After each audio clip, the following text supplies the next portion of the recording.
नमस्कार, उत्तराखंड समाचार में आपका स्वागत है। मैं हूं शिखा त्यागी। सबसे पहले मुख्य समाचार।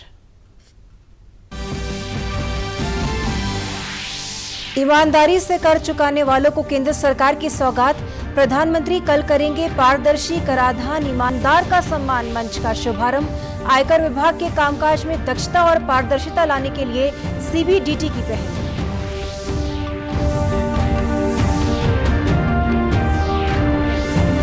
हाथी दिवस के अवसर पर हाथियों के संरक्षण और संवर्धन पर दिया जा रहा जोर।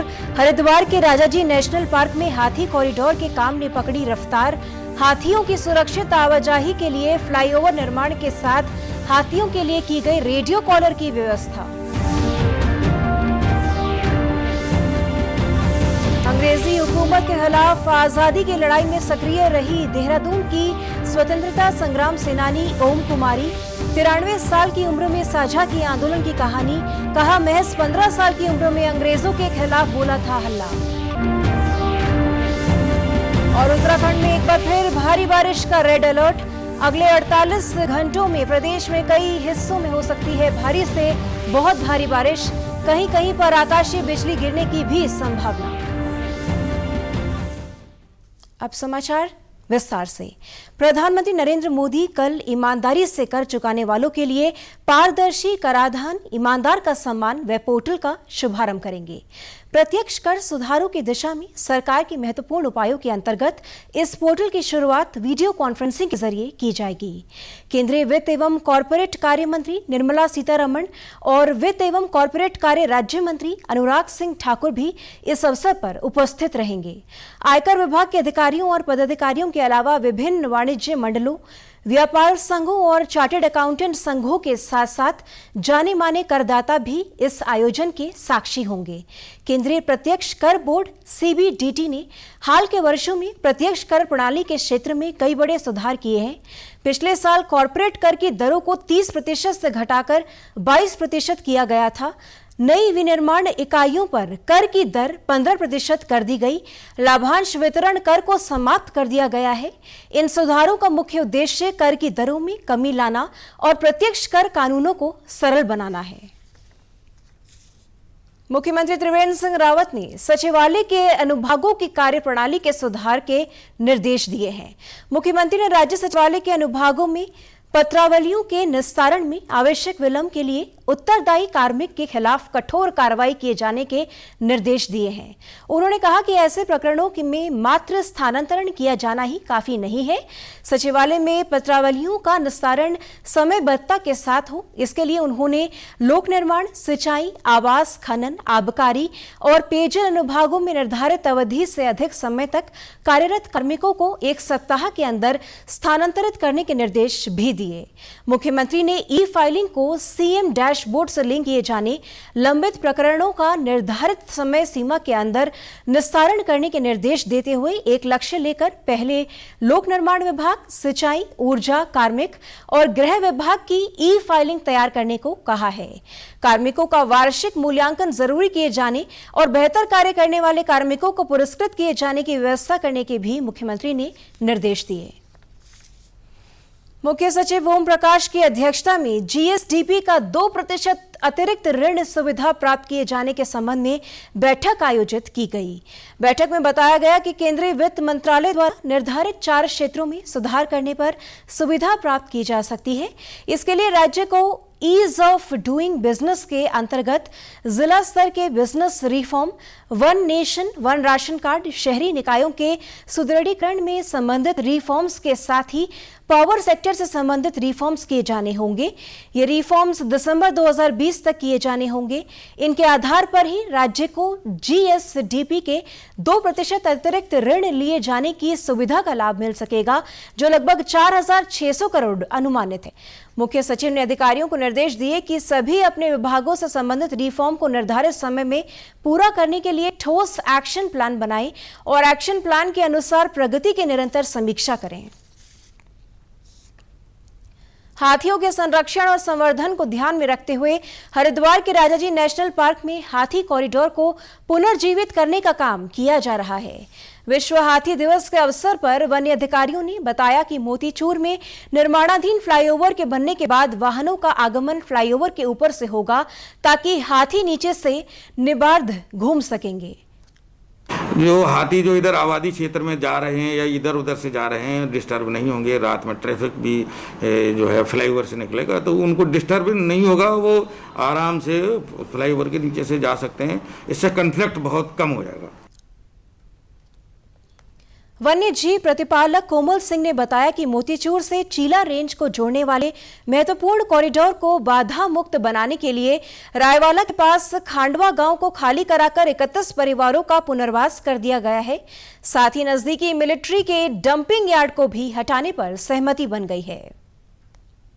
यहाँ पर पहले 31 परिवार रहते थे जो टहरी विस्थापन से टहरी से यहाँ बसाए गए थे, लेकिन जब हाथियों का मूवमेंट और चीला मोतीचूर कॉरिडोर के वजह से इनको यहाँ से भी विस्थापित किया गया। लाल पानी जो है कक्ष संख्या 2 में इनको बसाया गया है। ये जो है अभी जो मेन है जो फ्लाईओवर बन रहा है इनका, जैसे इन्होंने कहा कि हम दिसंबर से पहले इसको कंप्लीट करके दे देंगे। जैसे ये फ्लाईओवर चालू हो जाएगा तभी से ये मान लिया जाएगा कि हमारा चिल्ला कॉरिडोर ओपन हो गया। इसके अलावा सरकार और वन विभाग की पहल के तहत जंगल से सटे संवेदनशील क्षेत्रों में हाथियों की पहचान कर उन्हें रेडियो कॉलर लगाने का काम भी शुरू कर दिया गया है। पहले चरण में 10 हाथियों को रेडियो कॉलर लगाया जाएगा, जिसके माध्यम से हाथियों की आवाजाही पर नजर रखी जा सकेगी और आबादी वाले क्षेत्रों की तरफ हाथियों के बढ़ने से पहले सूचना मिलने पर उन्हें वहां जाने से रोका जा सकेगा। कॉलर से जो है फायदा ये होगा कि जब भी जो हाथी रेडियो कॉलर है जो वो अगर आबादी की तरफ जाएगा तो उसकी तत्काल हमारे पास एंटीना है जिससे हमारी 24 घंटे उसके पीछे आदमी रहेंगे, मॉनिटर रहेंगे। दूसरा उनका सैटेलाइट से भी संपर्क रहेगा। जैसे ही सैटेलाइट से बताएगा कि हाथी जंगल से आबादी की तरफ जा रहा है तो उसकी लोकेशन तुरंत मिल जाएगी, तो उस पर तुरंत कार्रवाई हो जाएगी। इसीलिए रेडियो कॉलर किए जा रहे हैं कि एडवांस सिस्टम है और ताकि हमको एडवांस पता चल जाए कि हाथी का मूवमेंट किस साइड में हो रहा है। आपको बता दें कि हरिद्वार में चीला रेंज में सबसे ज्यादा हाथी प्रवास करते हैं। हाथी कॉरिडोर के बनने के बाद राजाजी रिजर्व पार्क का पूर्वी और पश्चिमी भाग आपस में हाथियों की आवाजाही की दृष्टि से जुड़ जाएगा। इससे हाथियों का स्वतंत्र रूप से आवागमन हो सकेगा। साथ ही मानव और हाथियों के बीच देखे जाने वाले संघर्ष पर भी काफी हद तक विराम लग सकेगा। अंग्रेजी हुकूमत के खिलाफ आजादी की लड़ाई में अपनी सक्रिय भूमिका निभाने वाली देहरादून की स्वतंत्रता संग्राम सेनानी ओम कुमारी आज 93 साल की हो चुकी हैं। उम्र के इस पड़ाव में भी उनके जहन में आजादी की कई यादें ताजा हैं। आजादी के इस योद्धा ने बताया कि कैसे महज 15 साल की उम्र में वो अपनी सहेलियों के साथ आजादी की जंग में कूद पड़ी थी। अंग्रेजों की मीटिंग से लेकर सिपाहियों की बैठकों से जुड़ी जानकारी वो खुद पता लगाकर दूसरे स्वतंत्रता सेनानियों तक पहुंचाया करती थी। अपनी कुछ सहेलियों और क्लास टीचर के साथ मिलकर वे अंग्रेजों का विरोध किया करती थी। जब उनको अंग्रेजों ने जेल में डाला तो वहां भी उन्होंने आजादी के गानों और नारों से अपना विरोध जारी रखा। ओम कुमारी जी का कहना है कि आज आजादी से पहले देखा गया उनका सपना साकार होता नजर आ रहा है।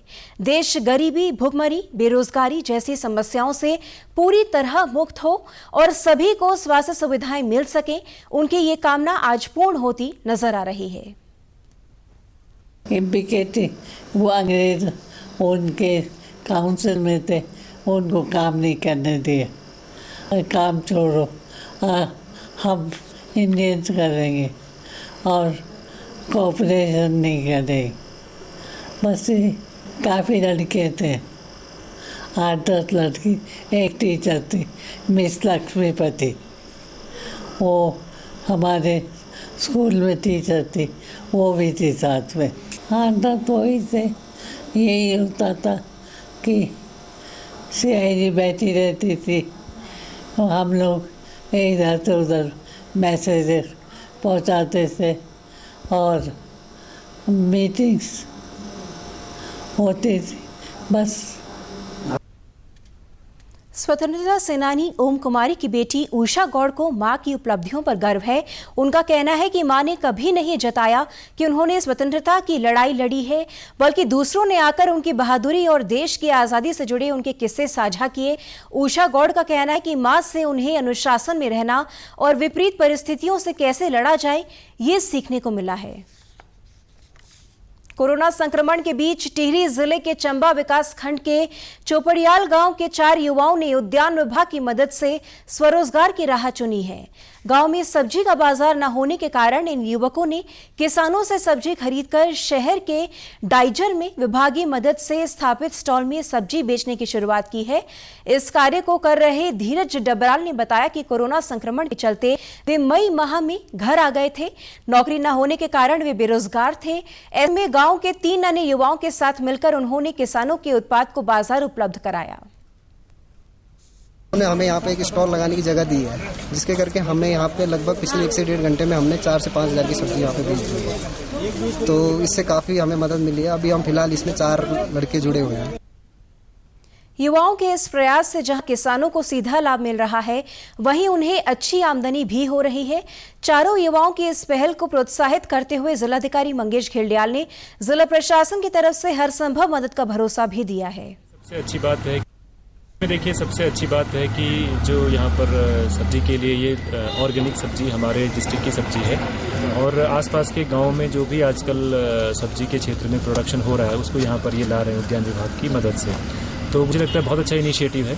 और सबसे अच्छी बात है कि जो लोग कर रहे हैं ये सभी बाहर नौकरी करते थे और वहाँ से नौकरी छोड़ करके आए हैं और इस काम को कर रहे हैं। तो मुझे लगता है कि डिस्ट्रिक्ट की तरफ से भी सभी हमने अधिकारियों को भी निर्देशित करेंगे, इवन पब्लिक में भी इसका प्रचार प्रसार होगा कि यहाँ पर ताज़ी सब्जियाँ हैं, हमारे अपने डिस्ट्रिक्ट की सब्जियाँ हैं। तो निश्चित रूप से ये बहुत अच्छा इनिशिएटिव है और लोग भी अगर इसके लिए आते हैं आगे तो उनको भी सपोर्ट किया जाएगा। जिला उद्यान अधिकारी डॉक्टर DK तिवारी का कहना है कि इस तरह रोजगार सृजन से किसानों को फायदा और बेरोजगारों को रोजगार मिलने के साथ ही मंडी को बिचौलियों से भी निजात मिलेगी। साथ ही उपभोक्ताओं को सस्ते दाम पर सब्जी उपलब्ध होगी। अभी जो हमारी सब्जियां उत्पादित होती हैं जो मंडी में जाती हैं तो उनको आधा दाम केवल मिलता है, जिसमें बिचौलियों का ज़्यादा प्रतिशत रहता है। किसान को मूल रूप में बहुत कम फायदा होता है।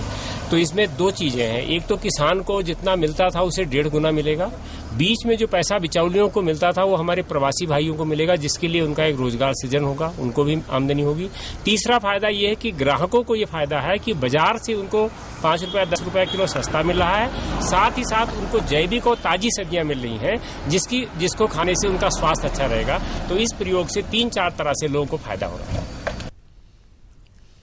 उत्तराखंड में एक बार फिर भारी बारिश की संभावना है। मौसम विभाग के अनुसार प्रदेश में अगले 48 घंटों में भारी से अत्यधिक भारी बारिश हो सकती है। प्रदेश के पिथौरागढ़, बागेश्वर, चमोली, नैनीताल, उधम सिंह नगर, पौड़ी, टिहरी, देहरादून और हरिद्वार जिलों में भारी से बहुत भारी बारिश की संभावना जताई गई है। मौसम विभाग के अनुसार प्रदेश में कहीं कहीं आकाशीय बिजली गिरने की भी संभावना है। इसके साथ ही मौसम विभाग ने सभी से अपील की है कि बहुत जरूरी होने पर ही प्रदेश में आवाजाही करें। बारिश के कारण कई जगहों पर सड़कें टूटने, नदियों के पुष्टे ढहने और नदियों में पानी के बढ़ने से दिक्कत आ सकती है। तो मैं ये कहूँगा कि 13 और 14 अगस्त को अगर ज़रूरी ना हो तो लोग थोड़ा मूवमेंट जो है बहुत कम रखें, रेस्ट्रिक्टेड रखें, क्योंकि कहीं ना कहीं जो है दिक्कतें वो बढ़ेंगी। साथ में जो लैंडस्लाइड है उसकी वजह से भी जो ऐसी जगह वनरेबल जगह हैं वहाँ तो ज़्यादा रहेंगी, ये चीज़ें देखने को मिलेंगी। और साथ में जो विलेजेज भी ऐसी जगहों पे हैं जहाँ की इस तरह की दिक्कतें हो सकती है, तो उनको अलर्ट रहना चाहिए, क्योंकि 13 और 14 को अच्छी बारिश फिर से प्रदेश में है और हैवी से वेरी हैवी रेन्स भी जो है देखने को मिलेगी। रुद्रप्रयाग में आज रुद्रप्रयाग तिलवाड़ा के बीच भटवाड़ी सैंड में एक वाहन अनियंत्रित होकर मंदाकिनी नदी में गिर गया।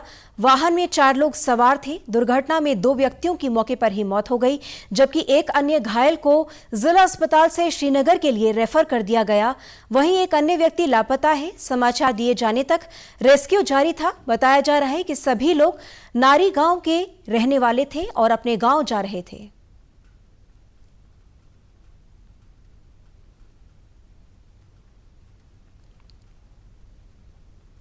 उत्तराखंड की खबरों के लिए आप हमसे सोशल मीडिया पर भी जुड़ सकते हैं। हमारा ट्विटर हैंडल है DD News_देहरादून, हमारा फेसबुक पेज है DD News उत्तराखंड और हमारे YouTube channel DD News Uttarakhand को सब्सक्राइब करें। इसी के साथ समाचार समाप्त हुए। नमस्कार।